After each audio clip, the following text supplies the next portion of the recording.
Good morning, students. I'm Ms. Kiran Goswami, MSc in Mental Health Nursing. In today's class, we will see about the sample size determination. Okay, how we will select the samples. What is the criteria for selecting the samples? It is both in different ना means qualitative और quantitative में sample size determination का जो method रहता है वो क्या रहता है, डिफरेंट रहता है. Okay, so research is a systematic way of approaching a problem to find answer to the questions. The research problem needs to be broken into set of questions that will extract the desired answer from a chosen unit of population. Okay, means हम लोग जो sample select करते हैं वो क्या रहता है, उसी पे हमारा जो रिसर्च का स्टडी है, मतलब कि रिसर्च का रिजल्ट है वो क्या करता है, डिपेंड करता है. ठीक है, मीन्स हम लोग कम सैम्पल लेंगे तो रिसर्च का स्टडी क्या होगा, इफेक्टिव नहीं आएगा. मतलब बहुत कम, जैसे कि ले रहे हैं 5-10 ले रहे हैं तो उससे रिसर्च स्टडी अच्छा नहीं आएगा. वही जगह पे हम लोग अपन क्या करेंगे, 30-40-50 सैम्पल्स लेंगे तो हमारे जो रिसर्च स्टडी है उसका रिजल्ट क्या रहेगा, इफेक्टिव रहेगा. Okay, since feasibility is not made in if approach is made to whole population, therefore a sample is selected out of population. Sample drawn out should reflect population traits. Sample size should be adequate to represent the population. ठीक है, किसी भी population को represent करने के लिए, ठीक है, स्टडी को इफेक्टिव लाने के लिए हमारे जो पॉपुलेशन है उसका साइज़ क्या होना चाहिए, एडिक्वेट होना चाहिए.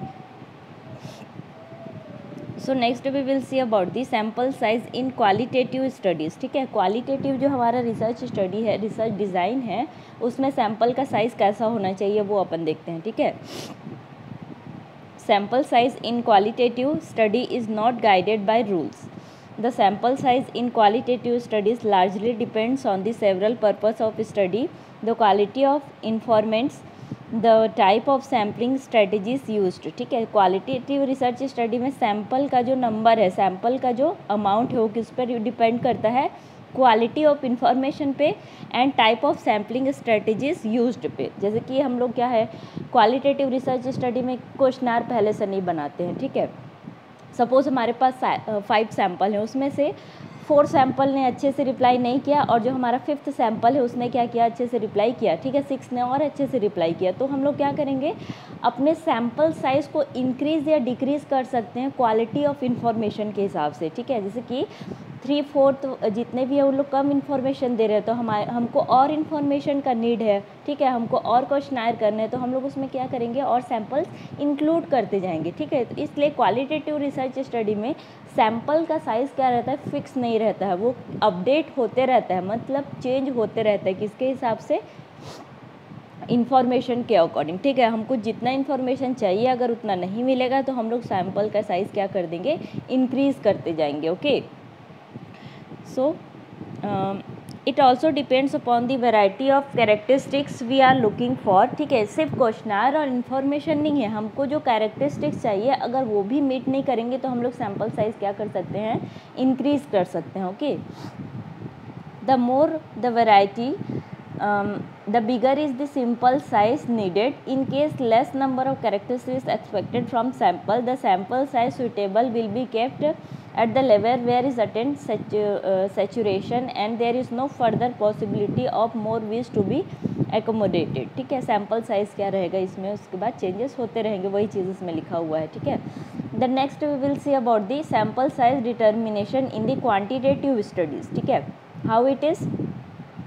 Quantitative research needs to be pay careful attention to the number of subjects required to test research hypothesis adequately. ठीक है, the only thing which researcher have to keep in mind is to choose the largest sample possible because sample error is inversely proportional to sample size. ठीक है, quantitative research study में हम लोग को sample का size क्या रहता है, ज़्यादा लेना पड़ता है. ठीक है, जिसके कारण हमारा जो रिसर्च है वो एडिक्वेटली क्या रहेगा, प्रोपोर्शनेट, मतलब कि अच्छे से रिजल्ट आएगा और उसमें सैम्पल एरर होने के भी चांसेस क्या रहते हैं, कम रहते हैं. ठीक है, as the sample size increases the probability of getting a markedly deviant sample diminished. ठीक है, जैसे सैम्पल साइज इंक्रीज रहता है वैसा ही इसमें रिजल्ट क्या रहता है, इफेक्टिव आता है. ठीक है, a large sample provides an opportunity to counterbalance atypical values. ठीक है, लार्ज सैम्पल क्या करता है, रिजल्ट को इफेक्टिव लाता है और वैल्यूज़ को भी क्या करता है, इम्पोर्टेंस देता है. ठीक है, so this is about the sample size determination in quantitative research studies. और इसमें कुछ रूल्स भी दिए हैं, उतने ज़्यादा इंपॉर्टेंट नहीं है लेकिन फिर भी देख लो। Thumb rules for estimating sample size.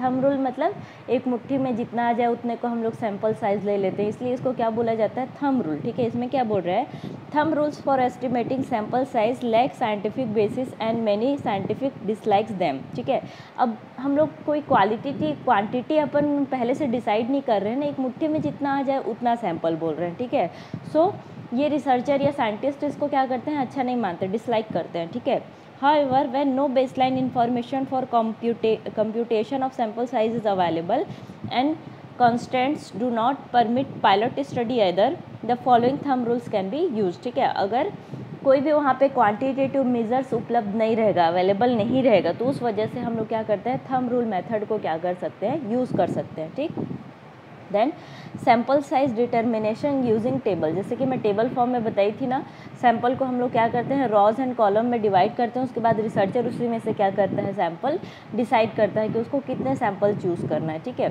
So quantitative research study के लिए, डिटर्मिनेशन के लिए ये दो रूल इंपॉर्टेंट है, इसी को याद रखना। ठीक है, thumb rules for estimating sample size and second is the sample size determination using tables. ठीक है, अब इसमें और भी हैं, ये पढ़ना चाहो तो तुम लोग पढ़ सकते हो। Okay, and next class we will see about the statistical determination of sample size. Okay, it is only the rules are there, means formulas are there, you can see in this class also. First is sample size for descriptive study। ठीक है, इसमें अलग अलग वो दिए हुए हैं, formulas दिए हैं। सैम्पल साइज डिटर्मिनेशन कर रहे हैं ना हम लोग अलग अलग रिसर्च स्टडी पे, जैसे कि यहाँ पे हमारे पास है डिस्क्रिप्टिव स्टडीज़ हैं। डिस्क्रिप्टिव स्टडीज़ में सैम्पल साइज डिसाइड करने का जो फॉर्मूला है वो कौन सा है, n is equal to 1 minus n by capital N is equal to T square into P into Q. Okay, और डिवाइडेड बाई क्या है, डी।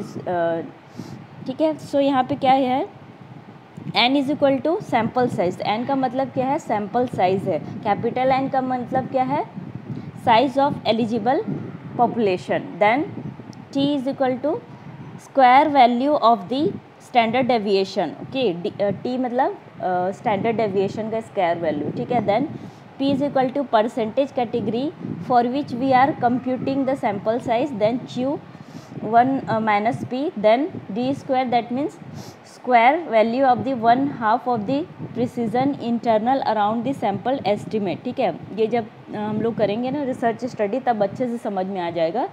अभी फ़िलहाल तुम लोग फार्मूलाज याद करना। ठीक है,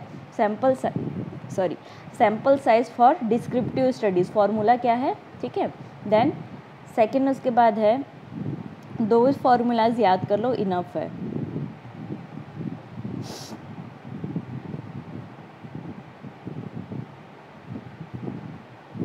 सेकेंड है sample size for experimental study. Experimental study के लिए जो फार्मूला है वो भी याद रखना। ठीक, दो फार्मूला याद कर लोगे, इनफ है।